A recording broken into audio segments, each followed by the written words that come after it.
का सीजन चल रहा है तो चलिए ऐसे ही एक कंपनी के बारे में बात करते हैं। तो तीसरी तिमाही में हैप्पीएस्ट माइंड की आय में करीब 2% की बढ़ोतरी हुई, मुनाफा भी पॉजिटिव रहा, साथ ही एबिट और एबिट मार्जिन में भी सुधार दिखा। नतीजों और आउटलुक पर चर्चा के लिए हमारे साथ कंपनी के एमडी और सीएफओ वेंकटरमन नारायण जुड़ गए हैं। बहुत बहुत शुक्रिया आपका हमारे साथ जुड़ने के लिए। तो मेरा पहला सवाल आपसे रेवेन्यू को लेकर रहेगा। रेवेन्यू में हम देख रहे हैं कि यहाँ पे बढ़ोतरी हुई है करीबन 1.8% की क्वार्टर ऑन क्वार्टर बेसिस पे। तो किन फैक्टर्स ने कंट्रीब्यूट किया और साथ ही साथ Q4 में क्या एक्सपेक्ट किया जा सकता है? तो अगर आप देखेंगे हमारा परफॉर्मेंस, दो चीज है। रेवेन्यू में ग्रोथ दिखाई दिया है और जहां तक रुपी रेवेन्यू है 2%, ऑलमोस्ट 2% ग्रोथ सीक्वेंशली और ईयर ओवर ईयर 30%। जहां तक प्रॉफिटेबिलिटी का बात है, एबिटा और ऑपरेटिंग मार्जिन दोनों में ईयर ओवर ईयर ग्रोथ ही है। एबिटा 11% ग्रोथ और operating margin 12.5% growth. How did we manage this in Q3? Q3, the way it is seasonally weak quarter रहता है क्योंकि ज्यादातर लोग अपने लीव एग्जॉस्ट करने के लिए लीव लेते हैं और उसके साथ साथ बीएफएसआई सेक्टर में थोड़ा बहुत फर्लोज और हॉलीडेज रहते हैं।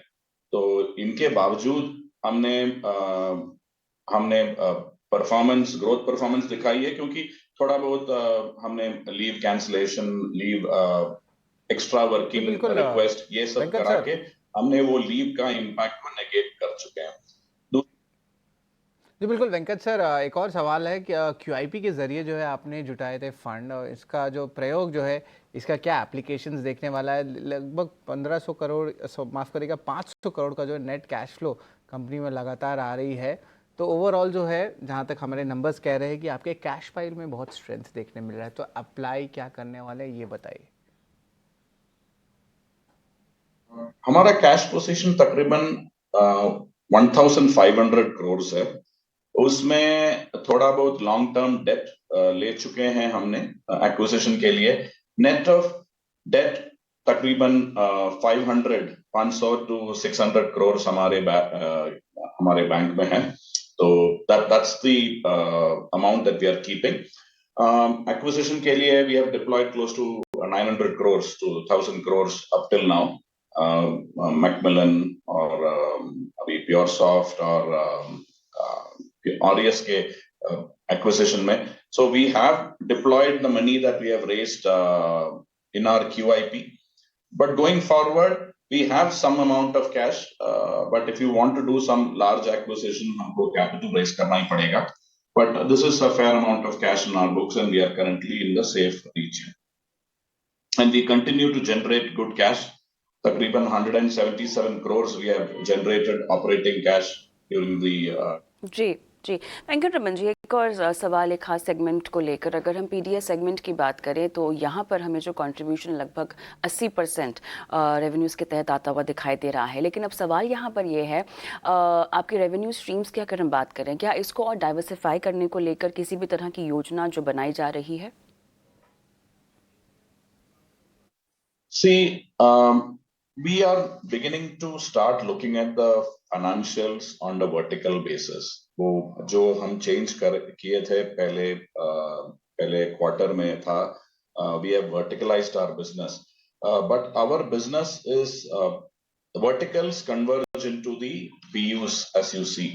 PDES is a convergence of DBS or PES. So that they have a huge number to start with. It was 84% last year. They are at about 84% this year. जो भी acquisition हमने किए थे वो सब पीडीएस में ही कंसोलिडेट हुआ है, तो उसके कारण पीडीएस का ग्रोथ हुआ है। जीबीएस बिल्कुल वेंकटरमन जी, और साथ ही साथ थोड़े क्लाइंट पर बात करेंगे। यहाँ पे हम देख रहे हैं कि Q3 में कुछ 7 न्यू क्लाइंट्स ऐड हुए थे, तो अभी टोटल 278 हो चुका है। तो क्या आप डिटेल शेयर कर सकते हैं ये जो न्यू क्लाइंट आए हैं वो कौन से वर्टिकल में आए हैं और आगे भी क्या एक्सपेक्ट किया जा सकता है? ये हमारा नया क्लाइंट्स है बीएफएसआई में, एडुटेक में और हाईटेक में, retail. We have got a good split between all the three verticals. Almost, if you look at it, every vertical has got one client. but high tech has got 3 clients. So we are seeing, we are seeing traction in almost all the verticals, including retail and high tech. बिल्कुल वेंकट रमन जी, बहुत बहुत शुक्रिया हमारे साथ जुड़ने के लिए और अपने कारोबार पर इतने विस्तार से चर्चा करने के लिए भी। तो अक्षय जी, मैं आपके पास आना चाहूँगा। ज़रा आप स्टॉक देखिए, हैप्पीएस्ट माइंड, अभी आपने इंटरव्यू सुना होगा। स्टॉक देख के बताइए कि यहाँ पर क्या राय बन रही है। हम देख रहे हैं कि पिछले कुछ सेशन से, 5-6 सेशन से थोड़ा सा अपमूव आया था, आज थोड़ा सा गिरता हुआ नजर आ रहा है। लॉन्ग टर्म वाइज देखे तो पिछले कुछ महीने से काफ़ी ज़्यादा गिर चुका है। यहाँ पे आपकी क्या राय बन रही है? जी, तो जब से स्टॉक लिस्ट हुआ, अगर आप गए 3 साल में देखें तो स्टॉक प्राइस एक्शन में तो थोड़ी सी करेक्शन ही हमने देखी है लिस्टिंग के बाद। अभी लिस्टिंग के बाद जो टॉप का पॉइंट था, जो करीबन 1550 था, उसका 61.8% रिट्रेसमेंट करीबन 700 से 650 ये एरिया में बैठ रहा है। तो एक सपोर्ट जोन पे आ चुका है, पोजिशनल सपोर्ट है ये।